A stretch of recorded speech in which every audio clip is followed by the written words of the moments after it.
to some people who haven't experienced it, can seem to be just, you know, a nice thing for people to do, is that the evidence lifts it above that, gives it additional credibility, and actually shows people, yeah, this is a nice thing, and you know, and it's fun. And for the people in the choir, it's just something really enjoyable that they do. But what the evidence shows is there's a lot more going on than that.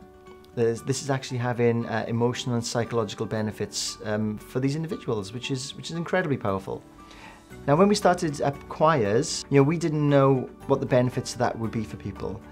We sort of knew in our heart of hearts that people would enjoy it and that people would get something out of it, and it would be, you know, a positive experience. But we didn't want it to be just that, because in some ways that would have been quite limiting. So instead, we worked with Cardiff University to do a really, you know, robust little study on that initial choir. So actually interviewing people about what they felt about the choir, how it made them feel, but also taking some more scientific measurements as well to really pinpoint what was happening with these individuals and with them as a group.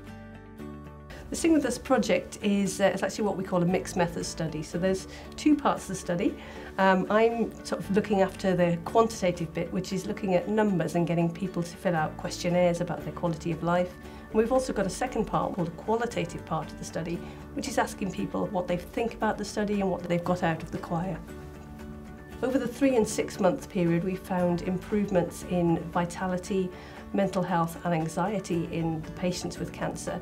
And with the supporters, we've seen improvements in anxiety over that time as well. So one of the things which people talk about a lot is the fact that singing is an uplifting experience. So they'll use that word uplifting to describe what it's like to go and Sing With Us. They also talk about the community of the choirs, and that seems to be a really important factor in helping people to feel better. Singing together in a choir of people who have been affected by cancer in some way, having that common understanding, that common bond is really important.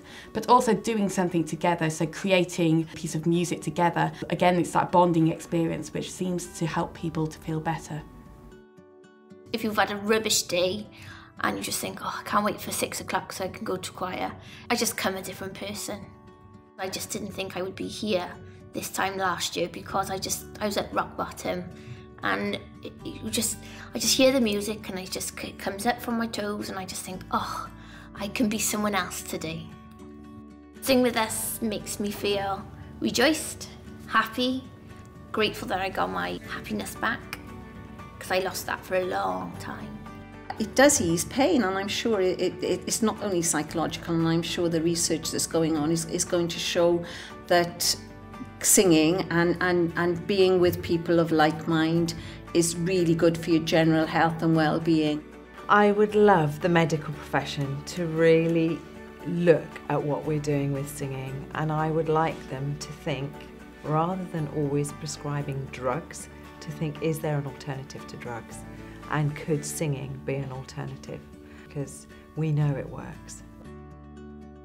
To actually see that scientific evidence that singing makes people feel better and helps them to cope with something you know, as life-changing as cancer is really fantastic. Today we're taking that to another level again, and actually looking to see if we can measure some biological markers that show that not only are people saying they're feeling better, but also what's going on actually in their bodies is reflecting that. And that's incredibly exciting, because then that takes this research up a level again and builds a case that is really quite hard to ignore.